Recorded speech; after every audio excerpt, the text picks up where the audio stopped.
Hey, welcome to the Montana Lifestyles Podcast. My name is Tim Lee, and I am at the Great Western Show with all of my friends. Julie, we have family here. We have such good family here. We do. And let me tell you, so last year in August, there was a show that came in that we did here in town, and it was a very slow show. It was a very slow season in August when we did the show last time. But I had the chance to meet Julie, and we did a podcast together in that show. And I got to tell you, her video just absolutely soared across all of our viewership. And so deeply appreciate you for sharing it out. I'm sure all of your fans were like, hey, look, it's Julie, you know. So that's awesome.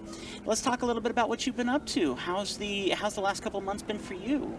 That's been really great. Yeah. I think knowing that there's a deadline for many of us, especially for me, helps me to sit down and look at that empty canvas panel and say, what am I going to paint today? Yes. What kind of music am I going to use? You know, I put music in my work, and knowing that if I get here and I don't have really quality pieces, it's because I didn't put in the time. Yes. And so once I have that mindset, I'm able to sit down and get ready for this show or any show with that kind of excitement and that motivation to say, it's time to really get down to it, so that once I get here, I feel really good about the pieces that I have to share with people that are going to come out to the Great Western. So Julie, how many pieces did you prep for the show this time? I did 10 new pieces. In from August to now? No, from January. From January. Whoa, so even sooner. Yes, but they were smaller pieces, but that's just where my heart was at this time. But no, that's great though. And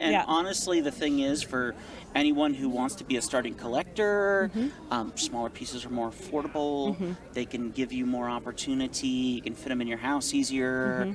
You know, when everyone's making these big, incredible pieces, well, immediately that marks out so many people that can't jump in because they can't afford the big paintings. Well, and true art collectors, and many of us are, that we look at something and our walls get full. So I think the idea of having a smaller piece, you can say, I have the perfect little spot around the corner in my kitchen. Or this would be perfect as I come right down the hall. Those are the pieces that I look for sometimes, those sweet little pictures that talk to me. To me, art should evoke emotion, but personally, I wanted to see something and have it make me feel happy, make me feel good about being in that place mentally, whatever I see, or bring me joy. And so that's what I look at. So when you're saying you're putting music in your work, if you look at like her trees, if you look at some of you'll find musical notes, you'll find actual, paper sheets of music all into the work. So how do you pick your music for that piece? What are you looking for when you're going, hey, it's time to have, I'll Fly Away or something tied into it? Tell me about that. Well, sometimes, like you mentioned, there might be a specific piece. If I'm doing a piece for someone's anniversary or a very special occasion or a wedding that I've done, and they want a piece of music, I buy that music specifically for that piece to be respectful of copyright, as well as that's a piece that's purchased just for them. And I need to tear that music and make sure that I have the words and the phrasing in the music to be shown in that painting on those aspen or black cottonwoods that you can see intermixed, but that if you get close enough you'll be able to see it, but from a distance you might not. You might not, and it does catch you off guard, because I know when I first saw your pieces last year, I'm looking and I'm going, oh, that's great. Oh, no, and it's really amazing how you make that so subtle in the way you do. Now, you're mixed media, so you're using acrylics, you're using all kinds of different stuff. You're pasting the sheet music into the piece, and you're painting over top of it and around it. So what made you decide to go the art realm that you did with that mixed media style? Well, I have done traditional oils, and I love the versatility and how quickly acrylics dry. Yes. Those two are probably my favorite. But I decided to try something different because I found an old piece of sheet music when I was looking for music for my family, who are very musical. I found a piece from 1929 called Through the Woods. And and I thought, I need to do something special with this. And I knew that it was something artistic.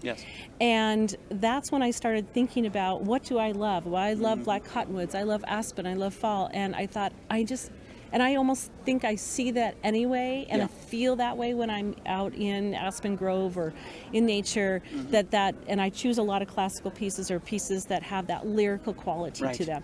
And that's when I started tearing up that music using the margins or the edges of the music for some of the leaves that kind of flip off the canvas so that it has that three-dimensional quality, and then start layering the paint in.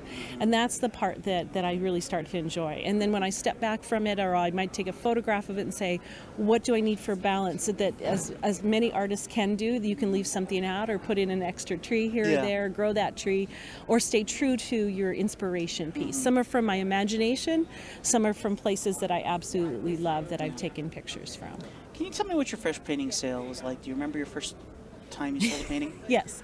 I had the good fortune of being invited at Paris Gibson Square Museum of Contemporary Art to enter a piece into their fundraising auction. And I happened to be able to come to that event. I was around the corner, so I couldn't see who was bidding. And when you hear, as an artist, someone bidding against another person or two for something that they find value or brings them some kind of emotion or a perfect spot to not only benefit a facility that you enjoy, but also that they like your piece, they appreciate your piece.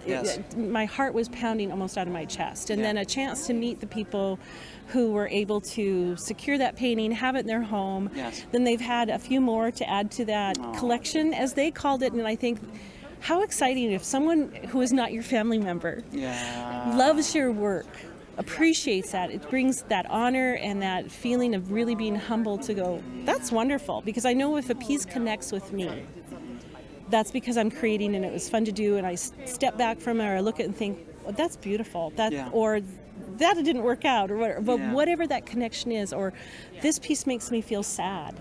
And that's okay. Or this piece brings me joy, or this brings me a memory. If somebody else finds that, that's exciting. And the point to make, and this is something I've said in every single episode so far that we've done in this podcast. If you are looking at social media, you cannot be emotionally affected the same way as you can walking up to a painting in person. You will be emotionally affected because you can feel the workmanship. And I'm not talking like some spiritual mumbo jumbo. I'm talking seriously, you can feel every stroke. There's a reason why that piece looks the way it does. And no social media covers that the way that seeing it in person does. Those notes, that sheet music, that story, that purpose, that action that you invested cannot be seen to the depth and breadth. Especially when you get to meet someone like Julie, and really get that heart of what's going on. Now, what show are you with? I'm here actually with the Great Western artists. And that's excellent. And the Great Western Show has over 240 plus artists. I'm pretty sure I'm rounding that down a bit too much, because there are so many amazing people here, so many different varieties and styles. And I interviewed a gentleman named Gary over on the other side, and he goes, and if you don't like my art, if you hate my art, there is someone who's going to take care of you. And it's the truth. There's so many different options. The Great Western Show has your Western, has your eclectic. It has your crazy. That's my booth. It's got everything, and it's got the hearts and the souls of each one of us here. And I got to tell you, when you get to talk with and meet with folks like Julie that become lifelong friends, it makes it hard not to buy something from us, because we invest our hearts in this, and it shows. It shows, And on the selfish side for you and I, you know this already. Anyone walking up, even if they don't buy, just them smiling, or going wow, or looking at you. Is this your?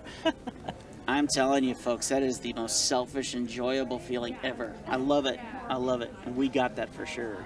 Yeah, we do, and we're really lucky. We have a chance to see people here in Great Falls that come from all over, and even just people I haven't seen for a year. We don't run in the same circles or run into the same grocery store, but I get to see them here, and that's wonderful. We another artist here mentioned this is the Christmas Day for artists, and it's a fact. I have shed so many tears already being here, just having someone that I recognize, and they come running up and they give you a hug, and it felt like they hadn't seen you in years, and you feel that. Artists, we're lonely. We need our friendships. We lock ourselves away in our studios, and we come here and we make lifelong friends, and our lives are changed. Yay. And Yep. here we are. The only reason I'm here at my first show here doing this is because of people like Julie and all the other amazing friends that are here. So, folks, let's go ahead and get you in touch with how you can check her out. Make sure that you go to juliekorb.com. Hey, you kept it simple. I kept it simple. So exactly how you expect it to be spelled, that is exactly what you should do. juliekorb.com. Go and check her out. Social medias, of course, and then some. And you know what? Just come and meet her for yourself. Now, you're in a very good place. You're on the front row. I am. Front row on I'm the right booth side. 26. You come in the main doors, Yep. take a right at the corner there. And it's a wonderful spot to catch people Yes. as they're coming through. Absolutely. So come on in, and I hope that you have a chance to see something in our beautiful town of Great Falls. Yeah, absolutely. Especially here at the Great Western Show. Yes, So and especially lots to during see. this week. Oh, my land. Yeah. It's incredible. Well, folks, we want to thank Johnson Madison Lumber for being the sponsor of this awesome Great. podcast. Thank you so much, Johnson Madison Lumber. If you need any wood for your woodworking projects, I went over there the other day, and they have a little bit of everything. They will take care of you. 300 years of experience when it comes to construction, and then some. They'll take care of you. jmlumber.com. Go and check them out. And I gotta say, Ferrins Furniture went out of their way. They are nice. And oh my gosh, they're spoiling me. I am so comfortable, and I feel so guilty when everyone comes walking around. They look tired, and I'm sitting here editing on my computer like, it's so comfy. I love them. Yeah. So Ferrins Furniture provided these lovely chairs Yes. for us today. And then, of course, a big thank you to all the amazing shows that have come together, all the people that have worked so hard to put all this together. The Best of the West Definitely. show, Legacy Legends West, the Best of the West show, so many different shows that are all here. The celebration of Native American artists is here as well. Oh, you're just going to have a good time. Your spirit's Yep. going to be renewed. You'll be inspired. Yep. Thank you so much. Thank you so much, Tim. Appreciate it. This is great. Always. Hey, I always bring back people that I've interviewed before. It's like, all right, let's do the check-in. Let's see Yep. how you're doing. Very nice. We got more coming your way. Make sure you keep it tuned in here. And most importantly, if you enjoy the video, if you enjoy the artists, share the video on your social media. Hit that like button and leave a comment down below on our social medias and tell the people like Julie here that you appreciate them. We invest our time and our hearts to make this show happen. And we want you here. Do not miss out. Please come and join us. We'll see you here at the Montana Expo Park, the Great Western Show. Come hang out. We'll see you soon. Thank you. Thank you. Nice job. Great.